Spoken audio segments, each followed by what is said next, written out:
Good afternoon, everyone. This is the report of Group 3, completing the accounting cycle. The objectives are to acquaint the students with necessary steps, complying with the accounting steps, closing the books with accounts, and the preparation for the opening of next accounting period. So, closing entries. The closing of the books of accounts signaling the end of the accounting period. The preparation of closing entries is the seventh step of the accounting process and are usually prepared at the end of the accounting period of usually 1 year and are recorded in the book of original entry, which is the general journal. So there are two types of accounts, the temporary or nominal accounts and permanent or real accounts. So temporary accounts accumulate activity for a fiscal year and are closed or zeroed out at the end of each fiscal year. They begin a fiscal year with a zero balance, and all income statement accounts and dividends are temporary accounts. And the permanent accounts accumulate activity since the inception of the business. They are not closed or zeroed out at the end of each fiscal year. The balance in the account carries forward from the one fiscal year to the next. All balance sheets accounts except dividends are permanent. So next.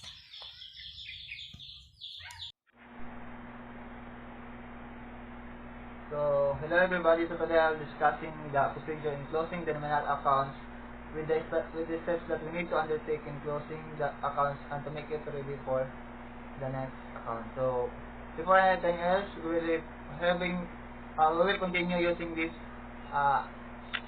example, and I hope that you're able to understand. So, let's proceed. So, step 1. Close the income account since income has a balance of a credit. So to close is to debit the said account. So example is March 31, laundry income has 29,300 and income and expense summary is 29,300. To close income to the income and expense summary account. So paano siya ang example? Balance before closing entry. So kailangan natin siya magbuhat og t-shirt. So mano siya ang laundry income, so na siya 29,300 nga credit. So after closing the entry sa my right side, income and expense summary, so na siya 29,300 nga credit. So para ma-equal to zero na siya, kailangan siya butangan og 29,300 po sa debit para ma-equal to zero siya, tapos para po ma-close na nato siya, ma-close na ang account. So let's see to the next slide. So step 2, close all expenses account since expenses have normal balance of debit. To close is to credit the said account. So March 31, income in expense summary 12,900. So taxes and lessons 1,350, light and water 2,500, salary and wage 5,800, office supplies 550, laundry supplies 2,700. So tapos all income and expense summary account. So ang next slide. So closing interest and post-closing trial balance, the 7th and 8th steps of the accounting process. So, balance before closing entry. So, sabi sa example, nasa debit nga sa tax and license 1,350, sa light and water 2,500, salaries and wages so 5,800, office and supplies, office supplies 550, laundry supplies 2,700. So after the closing entry, so mo na siya paano dyan po na ito siya sa butangan dyan na po butangan dyan po na to siya sa credit nga mag-match siya para ma-equal to 0. So, mga example, 1,350 muna siya ang credit niya ganina, ang debit niya ganina. So, butangan na to ang credit niya of 1,350. So, ma-equal to 0 na siya. So, dapat butangan po na to siya of kanang double line, kaya ang kasabutan na siya kay muna na siya ang final answer. So sa light and water nasa 2,500 na debit, so butangan na to 2,500 na credit.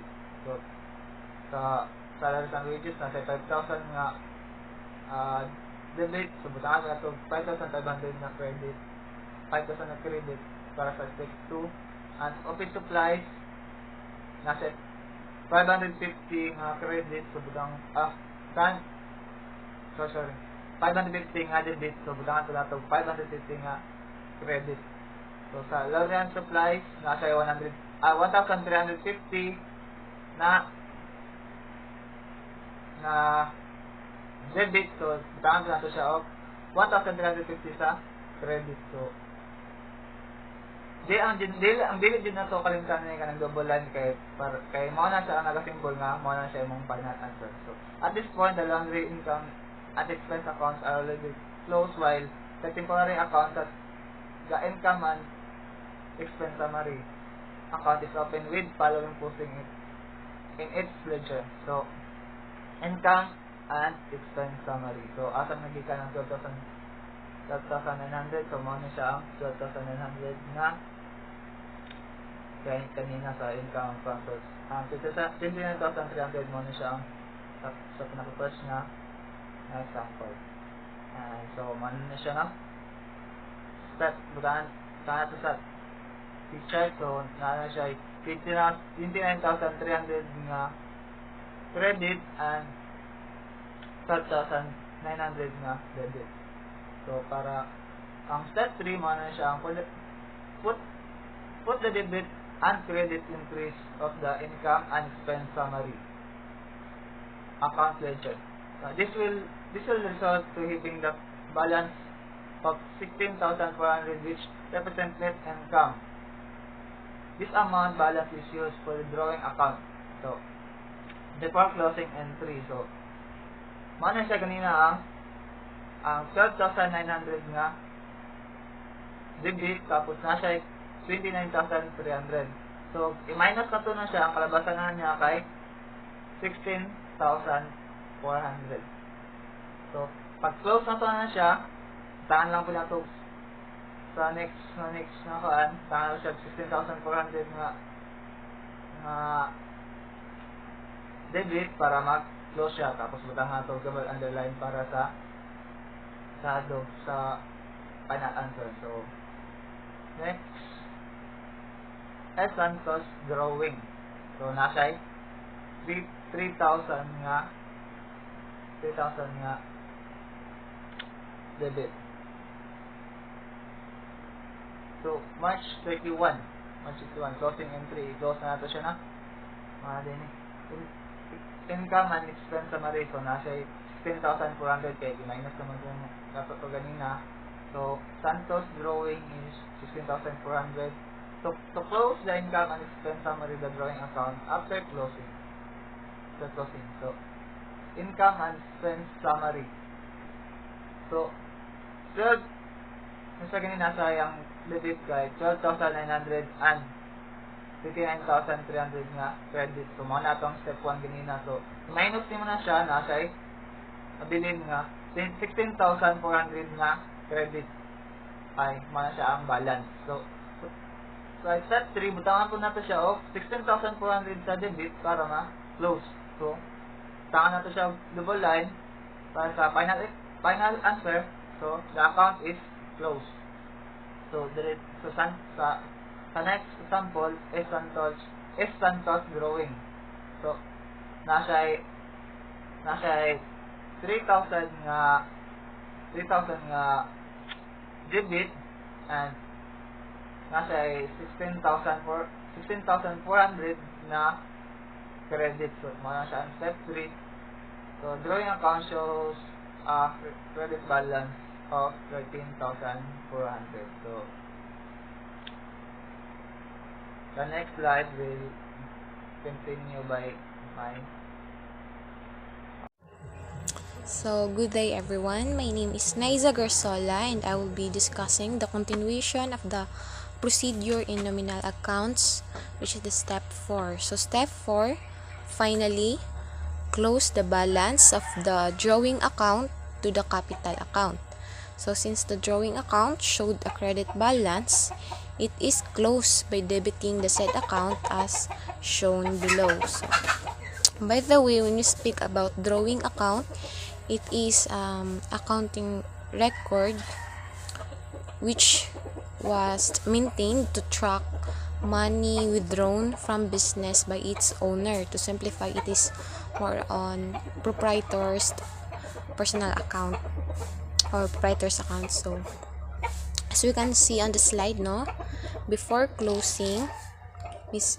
Severo Santos' drawing account is 3,000, has debit of 3,000. Then in credit side, he has 16,400. And if we 3,000 minus 16,400 is equals to 13,400. And in S. Santos capital na siya 65,000 in credit.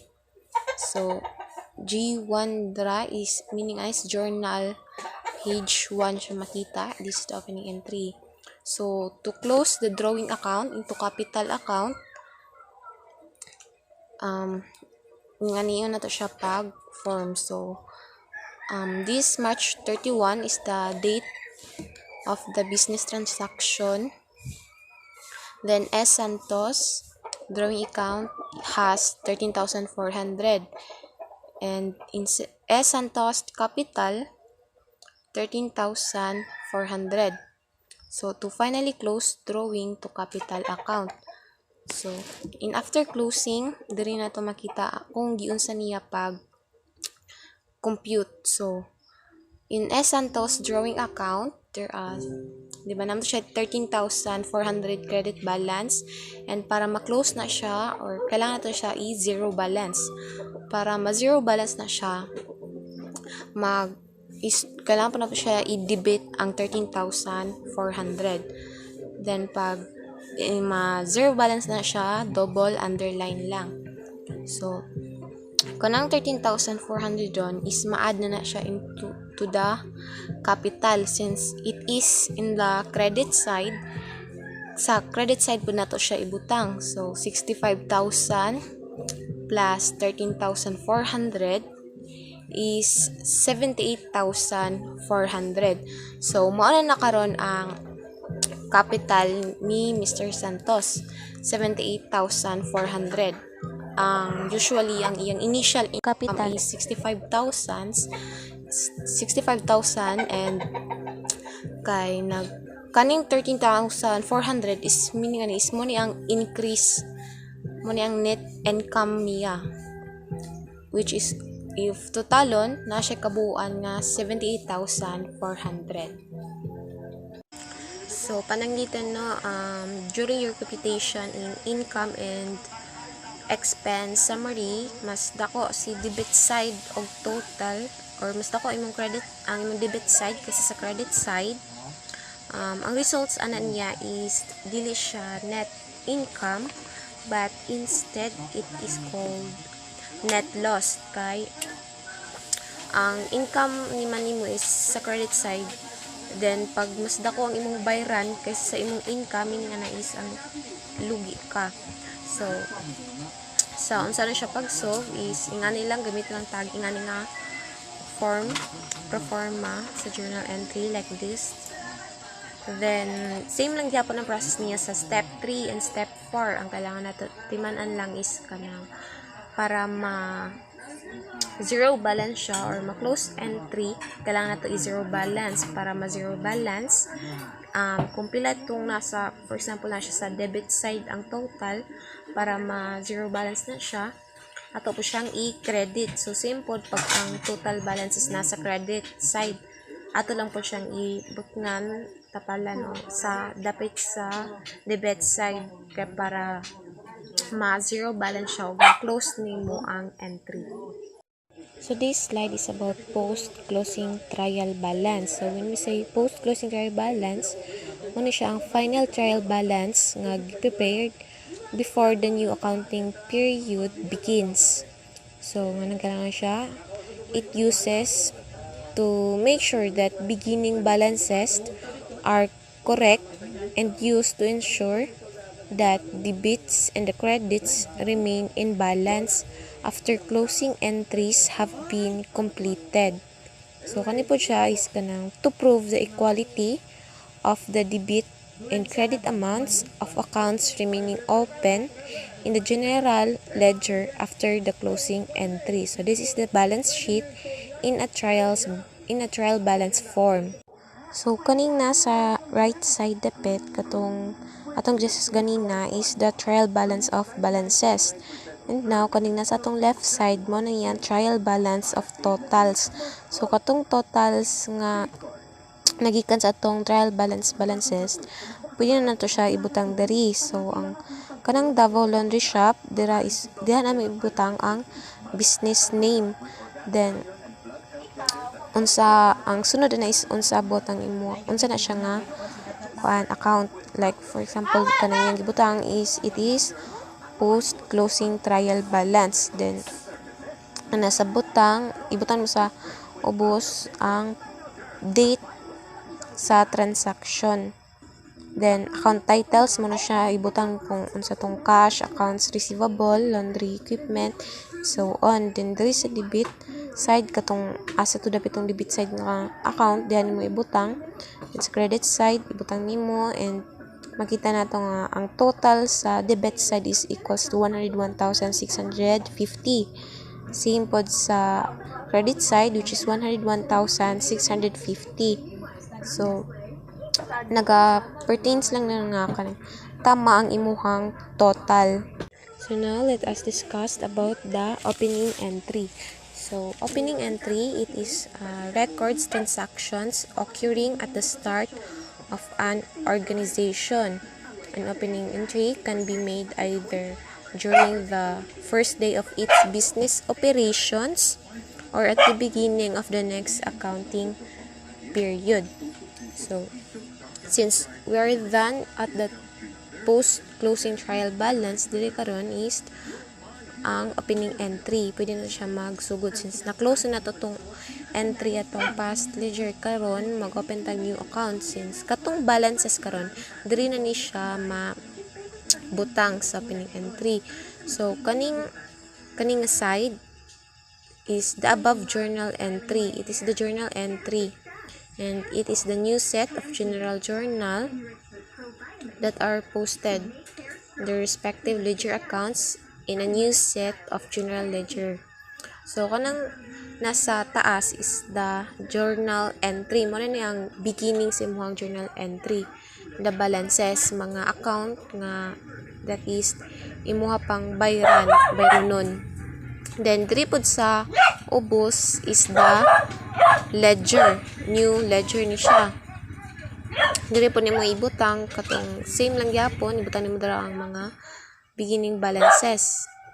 Like in cash account, beginning balance is 30,050. Accounts receivable, ibutang po nimo kung pila to imong beginning balance sa accounts receivable, which is 14,600. So yung yun lang nimo siya pagbutang ang sa opening entry. Closing entries. So naadiri no natay kanang example journal, closing entries March 31. So sa closing entries, ang i-close ra ani is income and expense. Makita nato diri sa journal entries, a laundry income is taas sa credit side. Income and expense summary is 29,300 pesos. The ledger naman ni sila specific na butangan na no. Ang ledger nakabutang dito na ay income and expense. For example, ang amount sa imong laundry income is 29,300 pesos, imo siyang i-close pod na 29,300 pesos sa imong income and expense. Imo gyapon siyang i-close gihapon sa income, expense, and summary. Same. So, ang summary na dayon, same na din sila og result. Post-closing trial balance. After posting the closing entries to the ledger, all ledger accounts are being rolled. The nominal accounts are closed while the real accounts are being balanced. The post-closing trial balance is prepared after closing entries are recorded and posted. It is a third and last trial balance. So take note, third and last trial balance is prepared in the accounting circle. Since temporary accounts are already closed at this point, so katong temporary account mo, so na-close naman to siya, the post-closing trial balance will not include like income, expense, and withdrawal accounts. So, dili na mo siya i-appeal. It will only include, so ang imo na siyang i-include, ang katong real or permanent account. Mora siya imong ang dito. Reversing entry is a journal entry that's being prepared at the beginning of the next accounting period. It's the ninth and the last step of accounting process. So, reversing entry. Reversing entries are usually made to simplify a bookkeeping or accountant in the new year. So, taga-year. If an accrued expense na-record na siya atong previous year, so na-record naman siya atong agi na year, the bookkeeper or accountant ang mag-reverse na ato na entry.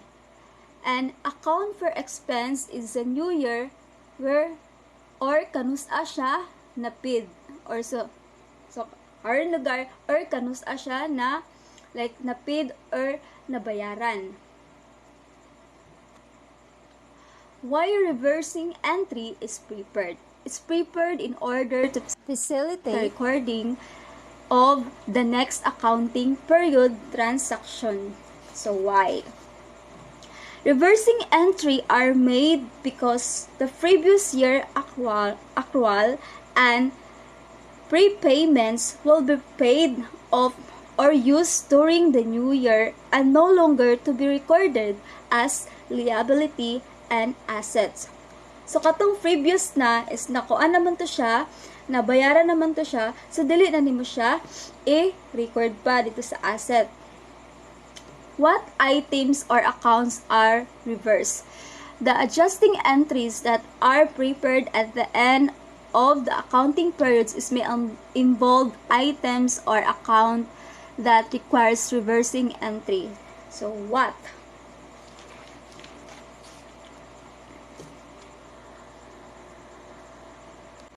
So, ang pangutana is what items or accounts are reversed. So, ang imo ra siyang ikuan is ang accrued income or accrued expense revenue using the income method. So, accrued items. All accrued items adjustment are reversed. They are accrued expense and accrued income.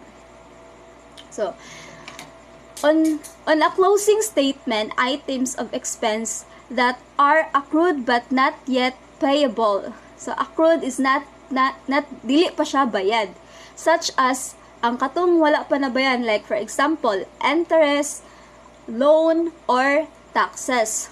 So, mao to siya ang accrued items, wala pa siya nabayaran. Deferred items. Deferred items we will discuss are unearned revenue and prepaid expense. Unearned revenue are money received before work has been performed and is recorded as liability prepaid. Expense are expenses the company pays for in advance and assets, including things like rent, insurance, supplies, inventory, and other assets. So, deferred means To postpone or delay items will be moving items that have already been recorded in our books. So, deferred means di ay kay katong mga items na na-delay or na-postpone. So, mao to siya na na-record na siya ato na books. The deferred items we will discuss. Unearned revenue means, so ang unearned revenue means, so na may unearned mandira, no?